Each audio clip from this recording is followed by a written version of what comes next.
पुण्याच्या माजी महापौरांच्या बंगल्याबाहेर काळी जादू केल्याचा धक्कादायक प्रकार समोर आलाय। अजित पवार यांच्या राष्ट्रवादीचे नेते दत्ता धनकवडे यांच्या बंगल्यासमोर काळी जादू करण्यात आल्याचा खळबळजनक प्रकार समोर आलाय। नानका काकासाहेब चव्हाण या महिलेनं बंगल्याबाहेर अघोरी जादू केली आहे। आरोपी महिलेनं बंगल्याबाहेर अंडी, भात आणि लिंबू ठेवल्याचं समोर आलं। 4 महिन्यांपासून अमावस्येच्या दिवशी निरनिराळ्या घरांबाहेर नारळ, दहीभात ठेवत असल्याचं सुद्धा समोर आलं। अमावस्येच्या दिवशी 8 वाजता धानका हिने राष्ट्रवादी काँग्रेसचे नेते आणि माजी महापौर दत्ता धनकवडे यांच्या बंगल्यासमोर नारळ, भातुकलेल्या अंडी, लिंबू आदी अघोरी प्रकार ठेवून जादूटोणा करण्याचा धक्कादायक प्रकार समोर आलाय। तर थेट राष्ट्रवादी काँग्रेस पक्षाच्या एका बड्या नेत्याच्या घरासमोर जादूटोण्याचा धक्कादायक प्रकार उघडकीस आल्यामुळे शहरात खळबळ उडाली।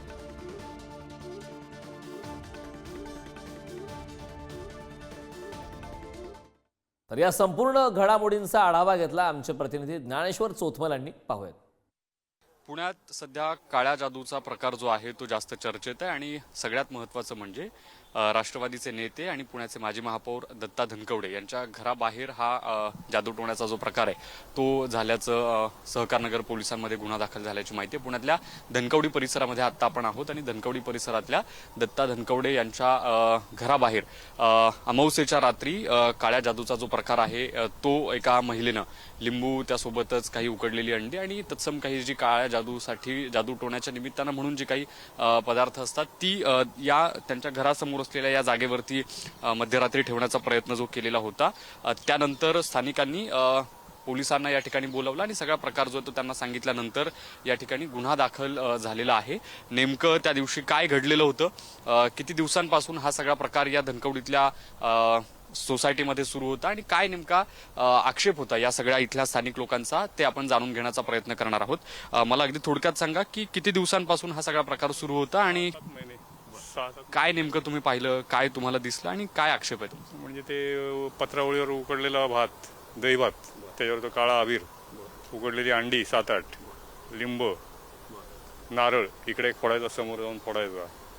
एकदा ह्यांच्यात झालं, एकदा पलीकडे झालं, नंतर पलीकडे झालं, प्रत्येकाच्या दारात दर अमावस्येला। म्हणून तिला ट्रॅप करून पकडली यावेळी आम्ही। काय नेमकं म्हणणं आलं त्या महिलेचं जेव्हा तुम्ही तिला पकडलं आणि जाब विचारण्याचा प्रयत्न? म्हणे करते मी, आता देव कधीपासून उकडलेली अंडी वगैरे मागायला लागला। आणि हे अमावस्येच्या रात्रीच मागच्या अनेक महिन्यांपासून सुरू होतं अमावस्येला।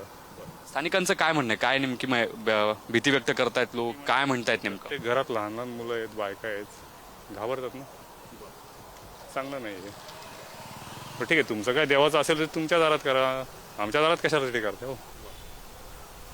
नाही म्हटलं तर ते मेंटली किंवा काय असेल थोडं ते इफेक्ट होतोच ना त्याचा। अशा प्रकार जेव्हा घडतात तेव्हा भीती वाटते, काय नेमकं म्हणणं असतं घरातल्या लोकांचं, परिवारातल्या सगळ्या सदस्यांचं?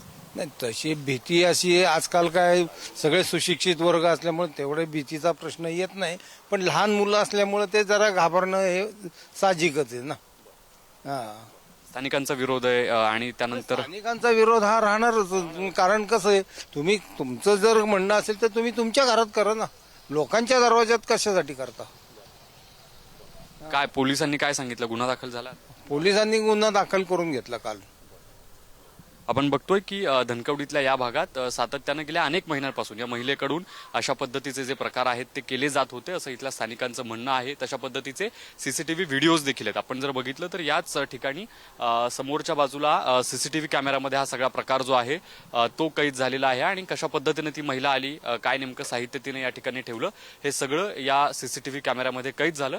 आणि स्थानिक लोकांनी देखील जेव्हा ती महिला प्रत्यक्ष या ठिकाणी हा सगळा प्रकार करत होती तेव्हा त्या महिलेला देखील पकडलंय, त्याचाही व्हिडिओ जो आहे तो इथल्या स्थानिकांनी मोबाईलमध्ये चित्रित केलेला आहे आणि पोलिसांमध्ये तो जो आहे तो दाखल केलेला आहे। अशा पद्धतीनं काळी जादू, जादूटोण्याचा प्रकार या परिसरात अशा पद्धतीचं कृत्य करू नये असं स्थानिकांचं म्हणणं आहे। जी काही पूजा असेल ती तिनं तिच्या घरात केली जावी अशा पद्धतीचं म्हणणं धनकवडीतल्या स्थानिक ग्रामस्थांनी मांडलेलं आहे। खरं म्हणजे अशा पद्धतीचे जे प्रकार आहेत हे समोर आल्यानंतर साहजिकपणे गुन्हा दाखल करण्याची प्रक्रिया होत असते। सहकारनगर पोलीस ठाण्यात या सगळ्या संबंधानं गुन्हा देखील दाखल झालेला बघावं लागेल या सगळ्या निमित्तानं पोलीस पुढची नेमकी काय कारवाई करतात।